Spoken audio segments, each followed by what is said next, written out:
Welcome to Return with Honor, a Wyvern Nation podcast hosted by the 31st Fighter Wing Commander, Brigadier General Tad Clark. Enjoy the message. Welcome to another session of Return with Honor, the 31st Fighter Wing podcast. I'm Brigadier General Tad Clark, Commander of the 31st Fighter Wing, and I'm joined by two awesome guests. First off is my number one wingman right here, Command Chief of the 31st Fighter Wing, Chief Master Sgt. Cesar Flores. How are you doing? I'm doing great, sir. Fired up. Fired up. And Chief and I are super blessed to have Master Sergeant Kyle Case with us today. I've had the pleasure of working with Master Sergeant Case a time or two on a couple different things in this wing, both here and in some of our geographically separated unit areas. Locations, and so it is great to have you on today's podcast. And before I pose the first question to you, Kyle, the theme for today for our audience is drive. Drive is so important.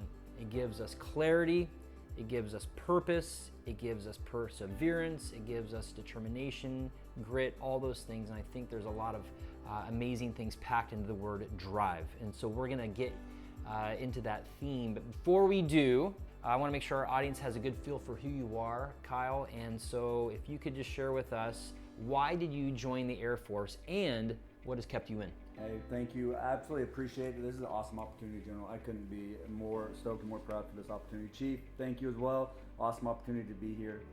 One of the awesome parts about my life growing up is I had a family that loved me.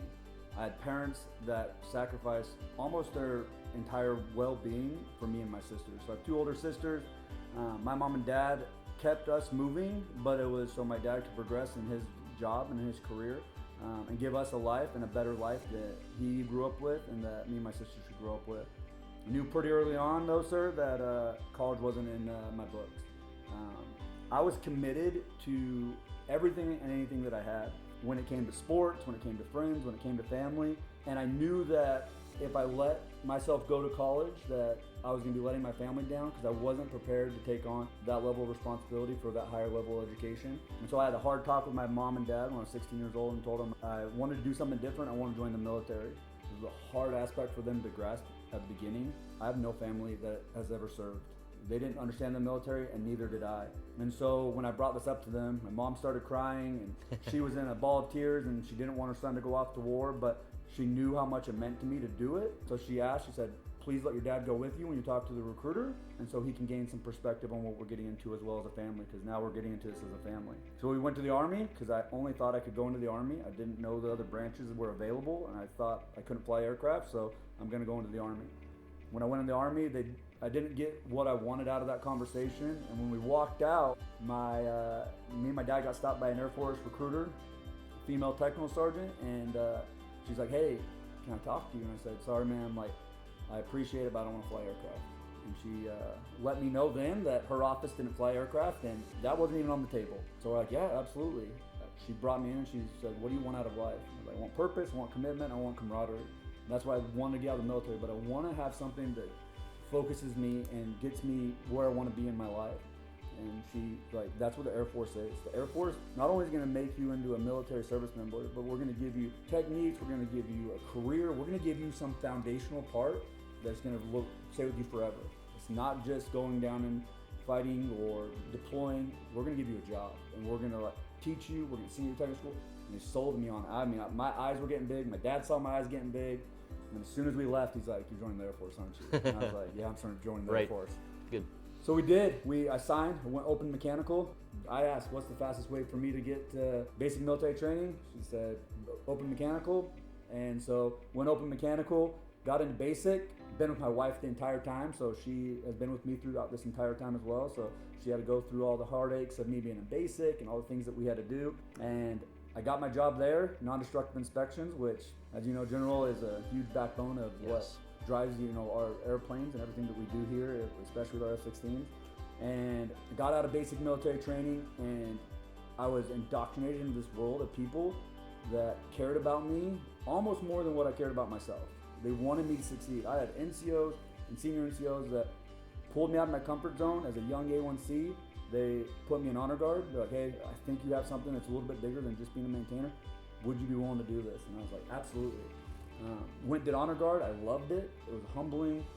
It just brought all this perspective into my life. As a young A1C, I was 19 years old, going to some of the biggest events and some most memorable funerals that I've ever been a part of, and capturing that in my heart and for my family, it was huge. And I knew that the military was for me.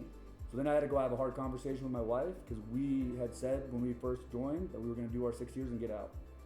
And I told her then that I'm probably never going to get out. That they caught me, and I loved it. And it was just this inspiring emotion for me and my wife to be able to do this together. And so she knew then that we were in this thing as a team. Yeah. And she was there for the whole part. And she's still there with me, right, coming here to Aviano. So that was a little bit of just how it started for me and my family to come here. It's a powerful story. I imagine there's a lot in our audience that is listening and they're like, I can relate to that. That speaks to me. So I appreciate you sharing that. So at a point in time in your career, you make a transition to do something special. I'm going to let you introduce that in terms of what one of the tabs in your shoulder reflects.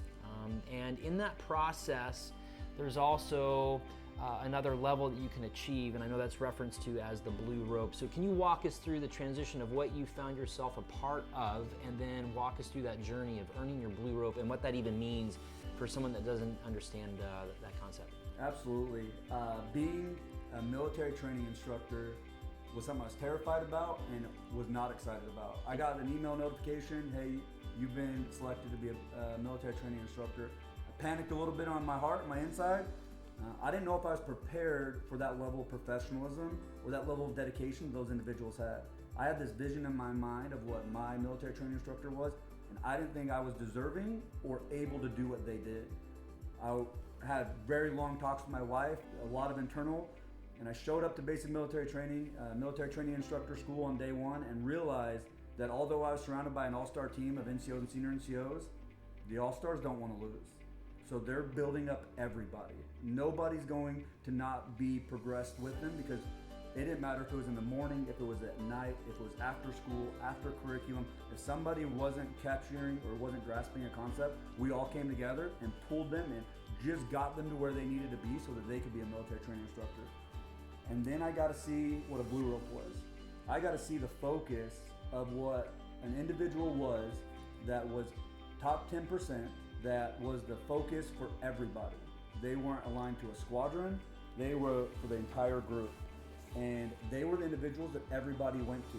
If it was a ceremony, if it was a drill, if it was I was having a problem with my trainee or my flight, you pulled a blue rope in and they would be like, I got you, wingman. And they knew it, and they were the best at it. So I saw them, and I went home and told my wife, I was like, I didn't want to be here, didn't want to do this, I want to be a blue rope. I want to be the person that everybody wants to go to. That is that beacon. I call it the beacon that everybody saw. It didn't matter where you were at. If it was a trainee, it was another military training instructor, it was anybody. They saw that blue rope. They wanted to either go ask them a question, ask them how to do it, or ask them to show them how they did it. And I wanted to be that person. So just to be clear, a blue rope, in the role that you served as a military training instructor, very, very difficult environment. All of our airmen are going through basic training. And so those identified with a blue rope are the go-to individuals that can step in and provide additional mentorship, additional leadership, additional assistance and help to help people get to where they need to be and be successful, whether they be the students or the basic cadets or the trainees or your fellow cadre, correct? Absolutely. They were the ones that set the culture for basic military training. Set the culture, yeah. And that was derived and sent down from the group commander. He sat down with all his blue ropes and set his vision, and then asked his blue ropes to go set culture and set standards. They were the drive for all of basic military training. Blue ropes would come into our house and let us know, hey, this is what we're doing, this is how we're doing it, but we're here to help you. We're not here to just tell you this is what we're doing. We're here to show you how to do it and set that stand. I can't tell you how many times I would be preparing for either a class or a drill lesson or to do something with my trainees, and a blue rope would be like, hey, wingman, would you like me to show you how I do it? I'm like, absolutely. And then they would show me, and they'd ask for my feedback. They'd be like, hey, what do you have for me? Is there anything I could do better? And I was like, whoa. Somebody that's the top 10%, the beacon of basic military training, is asking for my feedback. The humility aspect that they had to wear that rope and still ask for feedback was remarkable just to take in as a person, but even more remarkable to know how much they had to do to get there. So then I knew I had a grind ahead of me. You only get 3 years in basic military training, so there's an end state. The fastest you can get to blue rope is 1 year on flight. I set my commitment level out, and I sat down with my wife, because I'm a very big believer with my wife. I have 2 kids at the time.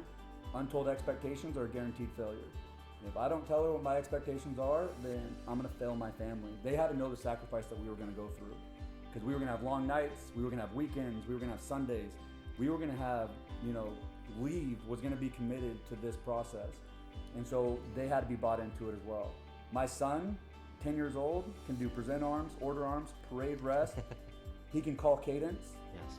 I taught him my drill lessons in my garage on my phone videotape as my audience at least 100 times, and he loved it.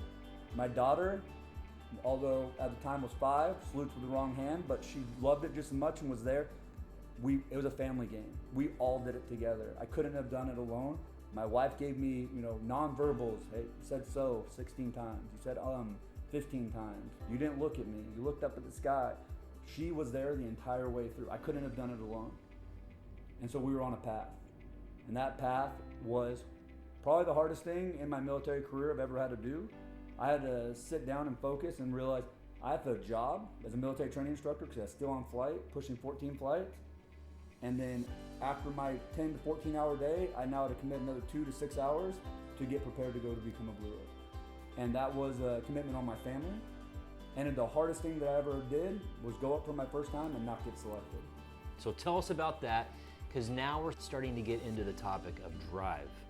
Walk us through that. It sounds a little cold, but what happens is you go into a room, you take a test, and if you don't get above 90%, they tell everybody, hey, if you aren't above 90% on this test, stand up and walk out. So you walk out amongst all your peers that are staying and realizing that you let down not yourself, but everybody that had gotten you there. Got an 88% on my first one. I was one test question away. And I stood up, and a lot of emotions went through my head, a lot of things I had to go back and tell my team, because I had a whole insurmountable amount of people that wanted me to get there. I had to go back and talk to my family, and they only do a blue rope competition once a quarter. So now at a minimum, I'm waiting 90 days before I'm even competitive. And to become a blue rope, you have to get a nomination not only from your leadership, but all the way up to group leadership. You have to pass a competition within your own squadron and be notified that you were selected to even go and compete for your rope. And then you now are in the competition for blue rope. I'm not gonna say that I didn't have those emotions in the first 24 hours, that maybe this wasn't in my cards. And if I didn't have the wingman and the spouse support, say, go have 24 hours, shed a tear, whatever you need to do, look yourself in the mirror. After 24 hours, you're gonna go, put back on your uniform, and you're gonna go for your blue rope. So you tell them you get 24 hours, right? You can be upset, you can tell me you're not gonna do it, you can focus on other things. After that 24 hours, we're gonna re-engage, we're gonna reset. You know you want this, and we went and did it. So I did get it my second time, fully committed. Made it past my test, didn't miss the test question because I wasn't willing to even put it on the radar that there was even anything to be able to miss. And then after that, you have 4 days of just relentless evals and competition. When I went up the second time, 52 of us went up and 4 of us were selected. Oh, wow. Wow. So you started with, when you joined, you said you had purpose, commitment, and you seek camaraderie. That last little vignette tied all those things together on how you were able to face adversity and bounce back. And I will tell you, part of drive is optimism and faith. And to hear that you joined Open Mechanical, but not knowing exactly where to go, but you went in with optimism and maybe a little bit, not blind faith, but uninformed faith, was pretty amazing to hear. So I'll ask, a lot of folks go to special duties, they find utopia. Right? Like, this is the profession of arms, doesn't get better than this. We're training American sons and daughters right off the bat. How was your transition going from 3 years of being in that world, mastering it, and coming back to maintenance after that?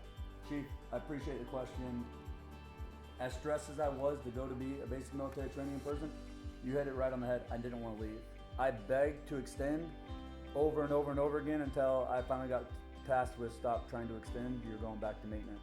I was concerned that I wouldn't have the capabilities to come back to maintenance. I was 5 years out of being a maintainer. 5 years out of everything the world has evolved, what the battle rhythms were, what the expectations were, what our aircraft were doing, what our airmen were doing. I knew how to be a military training instructor. I knew how to do it well. I didn't know how to be a maintainer. And so when I got tasked and I came back to first, the best thing I did was reach out to people that had done it before.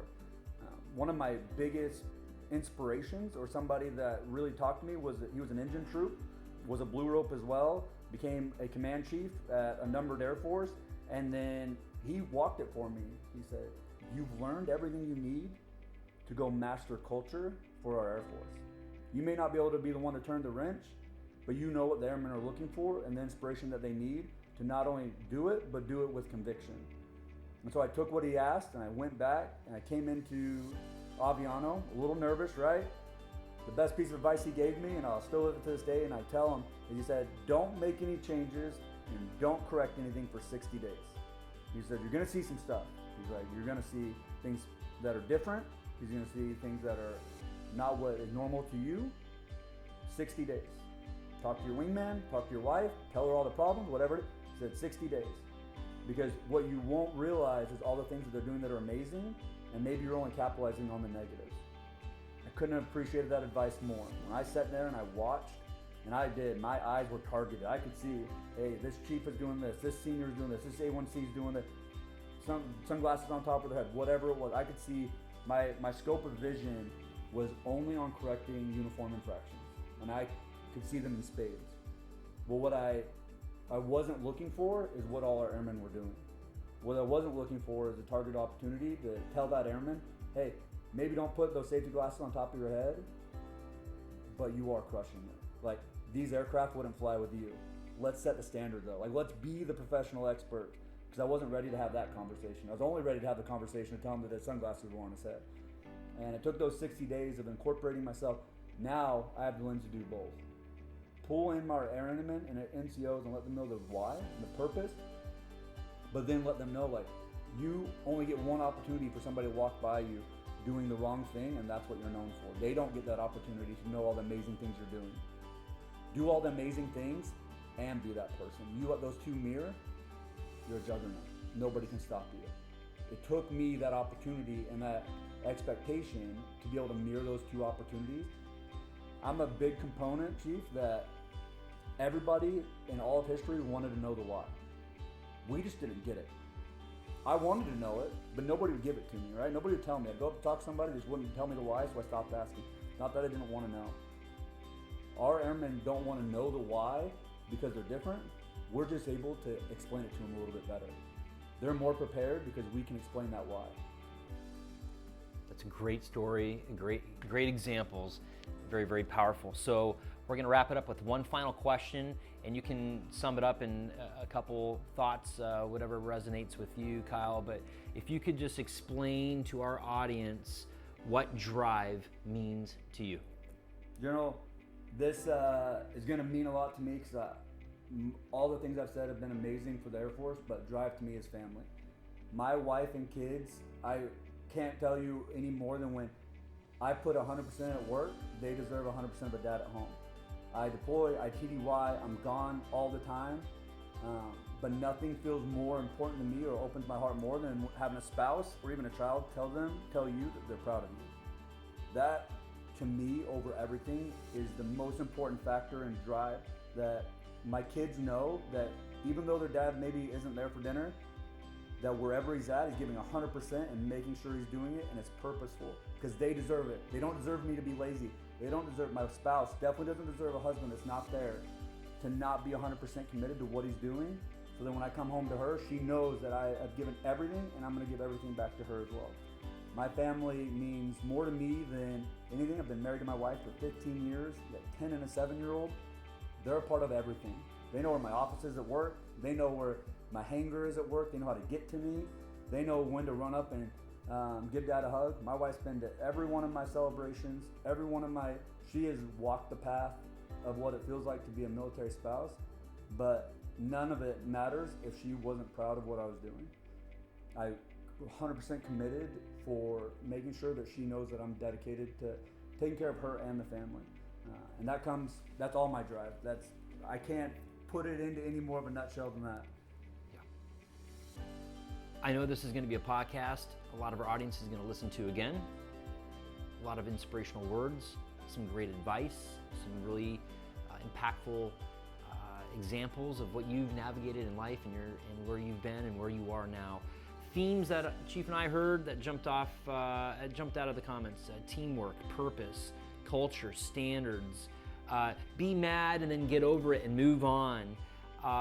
But the last piece there that I want to foot stomp, and then we'll end on this, is the fact that when it comes to drive, we're all fueled by different things. So determine what fuels you and then get after it. And then for specific to what you shared, Kyle, is it's not one or the other. You're not choosing career over family.